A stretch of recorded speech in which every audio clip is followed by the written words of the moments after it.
श्री गुरु ग्रंथ साहब जी की हजूरी विच अज गुरु साहब गुरु तेग बहादुर जी के 400 साला जिहड़ा प्रकाश उत्सव असी मना रहे हैं, उहदे औरे दे प्रभाव विच, उहदे असर विच मंच ते विराजमान साडे संत साहिबान, ग्रंथी साहब, साडे वख-वख पार्टियां दे अड-अड जगह तो आए हुए सारे नेतागण ते लखां दी संख्या विच अज इत्थे जिथों तक नज़र दौड़ाइए उतों तक साड़ी साध संगत दिख रही है, विराजमान है। और अजे तो पता लग रहा है कि कुछ सड़कां जे जाम ने, अजे लोग इत्थे पहुंचे भी नहीं हैं। मैं इसे सब साध संगत नूं जी आयां नूं कहना, प्रणाम करना, सब का स्वागत करना है। गज के बोलो सतनाम श्री वाहेगुरु, फिर बोलो सतनाम, जो बोले सो निहाल। अज पानीपत इस ऐतिहासिक शहर विच, न केवल ऐतिहासिक शहर बल्कि मैं कहांगा अज इस मैदान नूं ऐतिहासिक असी करता है।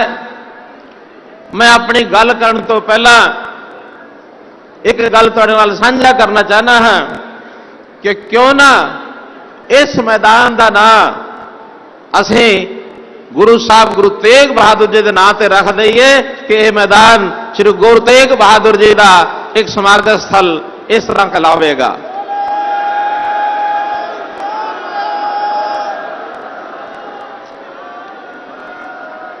कि जिहड़ा मुख मार्ग, जिहड़ी सड़क जीटी रोड तो इत्थे समागम स्थल तक आ रही है, जिथों असीं सारे लंघ के आए हाँ, उस रस्ते का नाम, उस मार्ग का नाम श्री गुरु तेग बहादुर जी मार्ग ये भी रखा जाता है।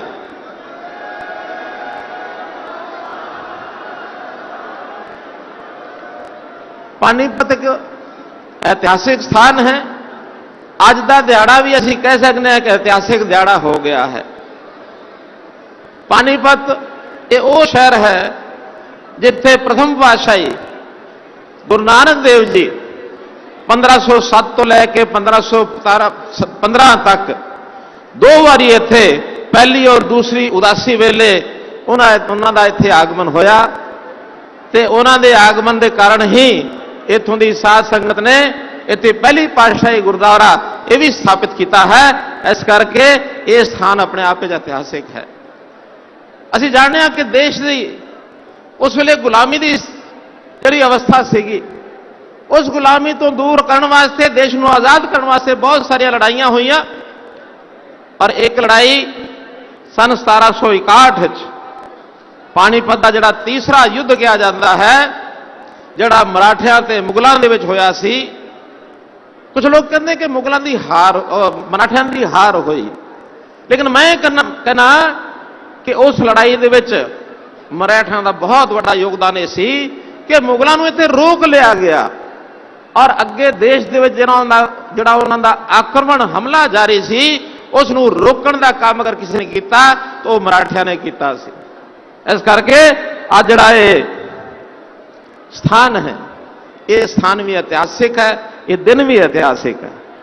भाइयों बंधुओं, ये उत्तर भारत, ये गुरुओं की धरती है, ये महापुरुषों की धरती है। हम देखते हैं सारा, चाहे पंजाब है, चाहे हिमाचल है, उत्तराखंड है, हरियाणा है, दिल्ली है, उत्तर प्रदेश है, राजस्थान है, ये सारा इलाका गुरुओं की धरती कहलाता है। गुरुओं ने यहां भ्रमण किया, महापुरुषों की धरती कहलाती है। हमने हरियाणा सरकार में एक योजना बनाई है कि संत महापुरुष विचार प्रसार योजना, के संतों के, महापुरुषों के विचारों को उनको प्रसार किया जाए। तो जब भी कोई ऐसे विलक्षण किसी संत महापुरुष के जन्मदिन आते हैं, उनकी शताब्दियां आती हैं, अर्ध शताब्दियां आती हैं। हमने देखा होगा कि श्री गुरु नानक देव जी का 550 साला प्रकाशोत्सव वो भी हमने हरियाणा में मनाया। हमने देखा श्री गुरु गोविंद सिंह जी का 350 साला प्रकाशोत्सव वो भी हमने धूमधाम से हरियाणा में मनाया। कोई कार्यक्रम सिरसा में हुआ, तो कोई यमुनानगर में हुआ, तो कोई करनाल में हुआ। हम और भी संत महापुरुष, चाहे गुरु रविदास जी हैं, महर्षि वाल्मीकि हैं, संत कबीर हैं, इनके भी जयंतियां सरकारी तौर पर हम मनाते हैं। हम चाहते हैं कि संतों के, महापुरुषों के जो विचार हैं वो जन जन तक पहुंचने चाहिए, उनके जीवन की प्रेरणा ये हम सबको मिलनी चाहिए। आखिर तो इनके कारण से ही हमारे देश में समाज जो इनके गुण हैं उन गुणों को धारण करता है। एक निर्मल आचार विचार, एक सत्यता, अहिंसा, एक शाश्वत सिद्धांत, ये सारे जीवन में आने चाहिए। त्याग और समर्पण और कुर्बानी का भाव, ये कुर्बानी का भाव भी जिन संतों ने, महापुरुषों ने हमारे सामने रखा है, और वही आज हम श्री गुरु तेग बहादुर जी का जो उदाहरण ले रहे हैं, कुर्बानी, शहादत, इससे बड़ा कोई उदाहरण ये हो नहीं सकता है। इसलिए गुरु तेग बहादुर जी के आज के विचारों से मैं ये समझता हूं कि उनकी स्मृतियां, उनको सहजने के लिए हम संकल्पबद्ध हैं। गुरु नानक देव जी से लेकर के गुरु तेग बहादुर जी से होते हुए गुरु गोविंद सिंह जी और उनके साहबजादे, ये सारी श्रृंखला ऐसी है जिन्होंने समाज को जागृत करने के लिए अपने जीवन के त्याग के माध्यम से, ज्ञान के माध्यम से जो प्रकाश फैलाया है, उस प्रकाश को आज हम याद कर रहे हैं। विश्व इतिहास में चाहे धर्म हो, संस्कृति हो, चाहे बलिदान की बात हो, प्राणों में आहुति देने में गुरु तेग बहादुर जी का जो अद्वितीय स्थान है, उनको हम अपना नतमस्तक होते हैं। उनकी शिक्षाएं ये हमारे लिए प्रेरणा के स्रोत हैं। हमारी जो पहचान है देश की, वो देश की पहचान इन्हीं कारणों से है। भारत की पहचान, हिंदुस्तान की पहचान अगर बरकरार है तो इस प्रकार के जो हमारे गुरुओं के योगदान हैं उसी में से है। और जब देश गुलाम था, मैं अगर सिख गुरुओं की बात करूं, गुरु नानक देव जी की यात्रा 1469 में ननकाना साहब से शुरू होती थी। आज ननकाना साहब जिसका वो जो स्थान है, देश के विभाजन के बाद वो पाकिस्तान में चला गया, लेकिन हमारी आस्था आज भी ननकाना साहब के प्रति उतनी ही है।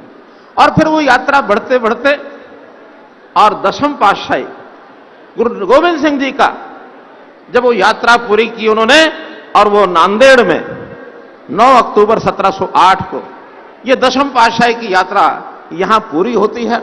लेकिन गुरु साहब ने उस समय जो कहा, उस समय कहा कि अब आगे देह स्वरूप गुरु नहीं रहेगा, बल्कि अब गुरु स्वरूप श्री गुरु ग्रंथ साहब जी, उनको ही हम गुरु मानेंगे। और जो श्लोक आता है, सब सिखन को हुक्म है, गुरु मान्यो ग्रंथ, गुरु मान्यो ग्रंथ, आज्ञा भई अकाल ते, तभी चलायो पंथ। बैसाखी के दिन गुरु गोविंद सिंह जी ने जो खालसा पंथ की नींव रखी, वो उसी के आधार पर कि अब ये पंथ गुरु ग्रंथ साहब जी को और जो है अपने गुरु के रूप में और हम याद करेंगे। सभी 10 गुरुओं के और उस समय के जितने शास्त्र हैं, जितने हमारे उस समय के विचार, कलमबद्ध विचार हैं, वो सब के सब गुरु ग्रंथ साहब जी को सुनने के बाद हमको मिलते हैं। हमारी जीवनी में, हमारे जीवन में सद्मार्ग के रूप में हम चलें तो इस प्रकार से गुरु ग्रंथ साहब का रास्ता हमको मिलता है।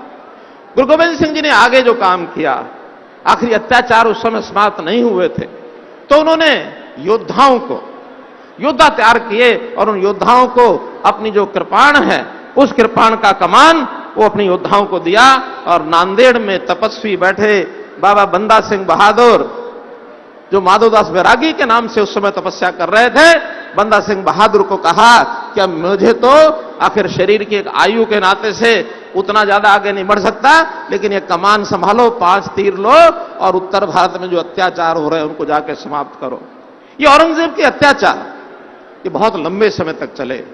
बंदा सिंह बहादुर वहां से चले और उन्होंने, अब मुझे पता है कि 1708 से 1716 तक 8 साल और यहां जो गुरु पुत्रों का जो अत्याचार किए थे मुगल शासकों ने, उसका बदला लिया और पूरे देश भर में घूम करके और आजादी के लिए वो जो डंका उस समय बजाया, वो आज नहीं बजा है। ये वास्तव में 300 साढ़े 300 साल पहले का ये अभियान ये उस समय शुरू किया था।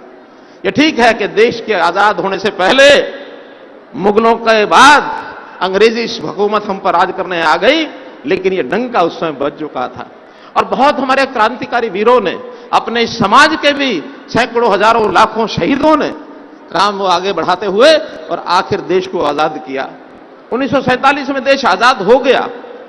आगे बढ़ते हम देखते हैं कि वो कश्मीर, जिसके कारण से गुरु तेग बहादुर जी को अपना बलिदान देना पड़ा था, उस कश्मीर की स्थिति लगातार 300 साल के बाद भी वो ठीक नहीं हुई।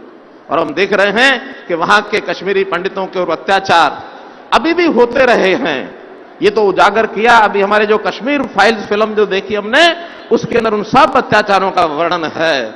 और उन कश्मीरियों को 1990 में कश्मीर छोड़ना पड़ा, अपना घर बार छोड़ना पड़ा।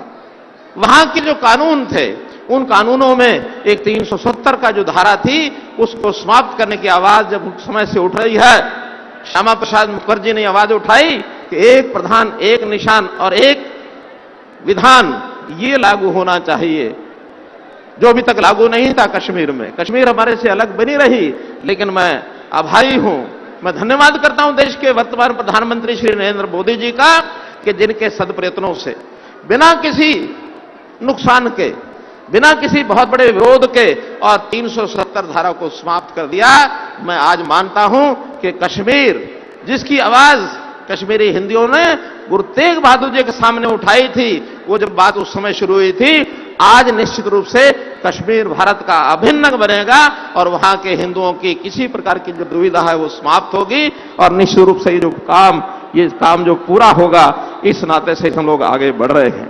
भाइयों बहनों, अभी देश की आजादी का ये अमृत महोत्सव चल रहा है और इस 75 साल के बाद ये जो कार्यक्रम है आज हम कर रहे हैं, 400 साला अमृत महोत्सव, ये 400 साला जो प्रकाश उत्सव है, ये भी उसी का एक हिस्सा है। और उस हिस्से के नाते से आज हमको ये संकल्प लेना है कि गुरु तेग बहादुर जी ने जो बलिदान दिया था, उस बलिदान के कारण से इस देश के युवकों को, इस देश की जनता में जो उत्साह, जो जोश, जो स्फूर्ति आई थी, उसको आज हमको बनाकर रखना है। और आज बनाकर रखेंगे तो आज देश के लिए शायद मरने की जरूरत तो अब नहीं है, देश आजाद है, लेकिन देश के लिए जीने की, स्वाभिमान से जीने की, कभी इस देश का कोई ना बिगाड़ सके कुछ, ये आवश्यकता आज भी है और आज भी हमको प्रेरणा उसी प्रकार से मिलती रहेगी। अगर हम गुरु तेग बहादुर जी का देखते हैं, उनका जन्म अप्रैल 1621 में हुआ। 350 साल उनकी शहादत को भी हो गए हैं, लेकिन आखिर उनको हम याद करते हैं तो क्यों करते हैं? करते इसलिए हैं कि उन्होंने समाज की रक्षा के लिए, देश की रक्षा के लिए, हिंद की रक्षा के लिए, धर्म की रक्षा के लिए अपना जीवन बलिदान किया। जब आए थे कश्मीरी पंडित कि भी हमें जो है हमारा धर्म परिवर्तन किया जा रहा है, हमको परेशान किया जा रहा है, तो गुरु तेग बहादुर जी ने कहा कि इस समस्या को हल करने के लिए एक काम करना होगा कि किसी महापुरुष को बलि देनी होगी। और हम देखते हैं कि पास खड़े 8 वर्ष के बालक, गुरु साहब के सुपुत्र, जो आगे गुरु गोविंद सिंह जी कहलाए, उन्होंने कहा कि पिताश्री, ये बलिदान देने वाले महापुरुष और कहीं कोई क्यों ढूंढते हो? आप महापुरुष नहीं हो सकते क्या? यानी 8 वर्ष का बालक अपने पिताजी के लिए एक प्रेरणा स्रोत बनता है। और उस समय गुरु जी को लगा कि नहीं, ये बलिदान मुझे देना चाहिए।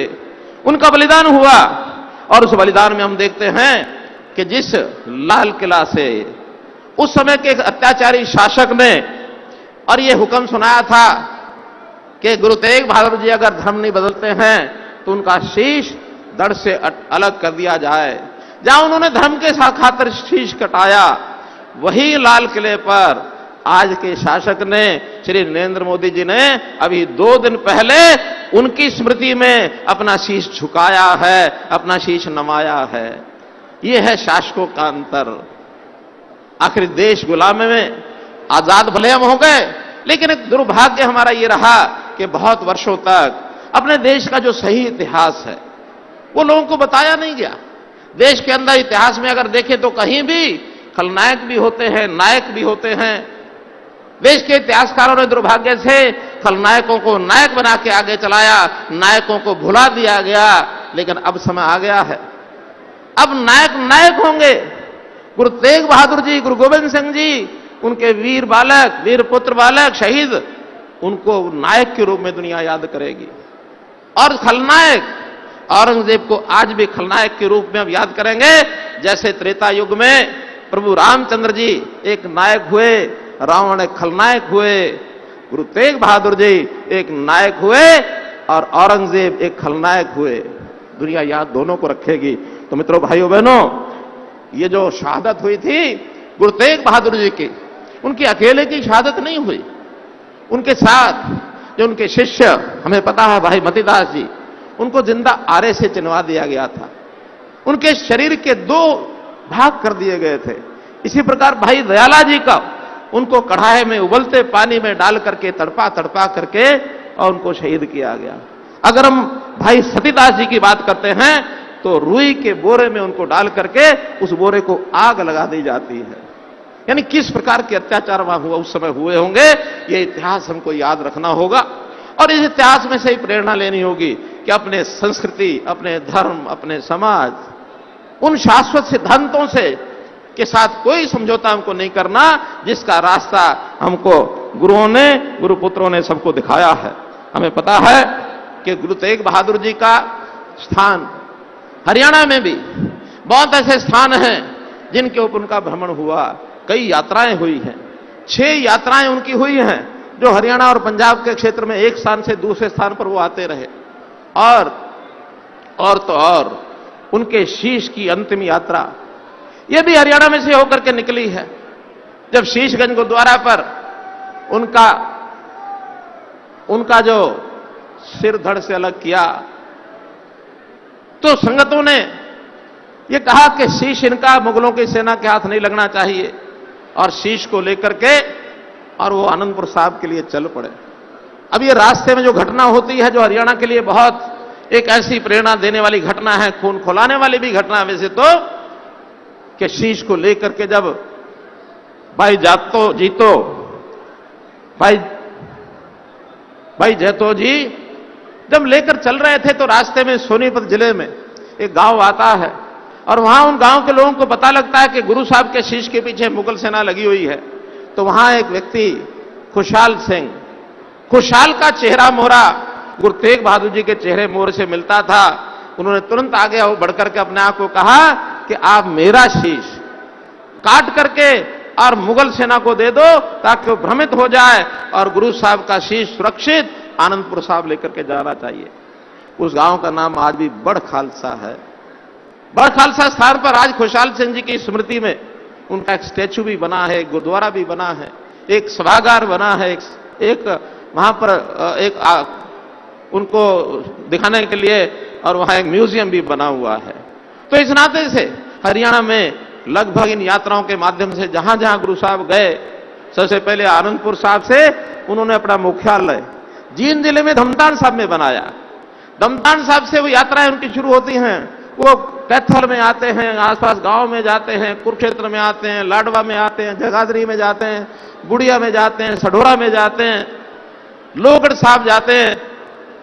कम से कम 32 गुरुद्वारे आज ऐसे हैं जहां जहां गुरु तेग बहादुर जी के और जो चरण छो हुई है और जहां उन्होंने अपने चरण रखे हैं।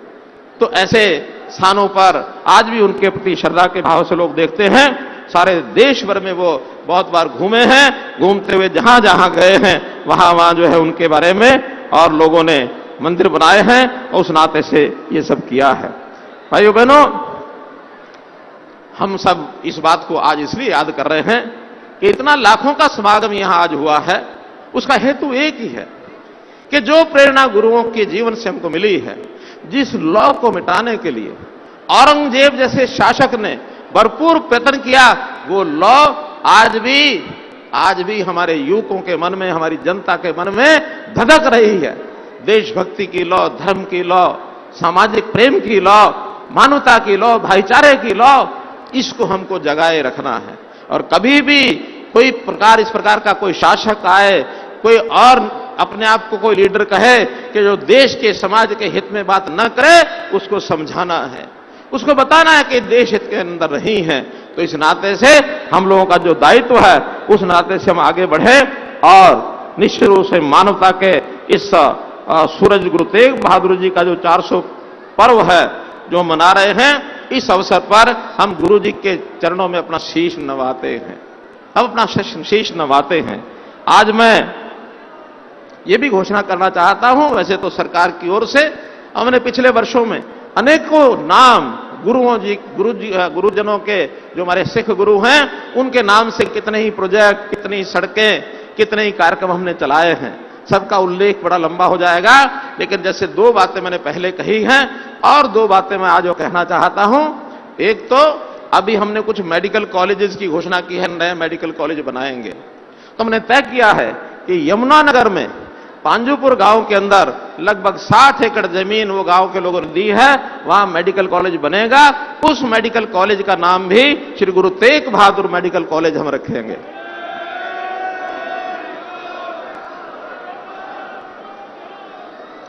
और अगले 3 महीने के अंदर अंदर उस मेडिकल कॉलेज की नींव भी रख दी जाएगी। इसी प्रकार से एक आज जो हमको जानकारी मिल रही है कि यहां पर इस कार्यक्रम में अपने अमृतसर साहब से भी जल को लाया गया है। उस अमृत को आज हम यहां प्रसाद के रूप में ले रहे हैं और उस अमृत का हम जलपान कर रहे हैं। इसी तरह बिहार से भी सासाराम से, और गुरु साहब के जो सेना के अंदर उन्होंने हथियार अपने हाथ से चलाए थे, उन हथियारों की प्रदर्शनी यहां लगी हुई है। सासाराम बिहार से वो लाए गए हैं और अभी ये सामने भी प्रदर्शन, गुरु साहब के सामने जो शस्त्र हैं, उन शस्त्रों की प्रदर्शनी यहां भी है। तो इन शस्त्रों का पूरे देश में भ्रमण का कार्यक्रम बनाया जा रहा है। तो मुझे बताते हुए आपको खुशी हो रही है कि इन शस्त्रों के लिए एक जो वाहन की आवश्यकता है, जिस वाहन में ये सारे देश भर में जाएंगे, उस वाहन को भी हम हरियाणा सरकार की ओर से डोनेट करेंगे। जिस प्रकार का वाहन चाहिए उस प्रकार का वाहन उपलब्ध कराया जाएगा।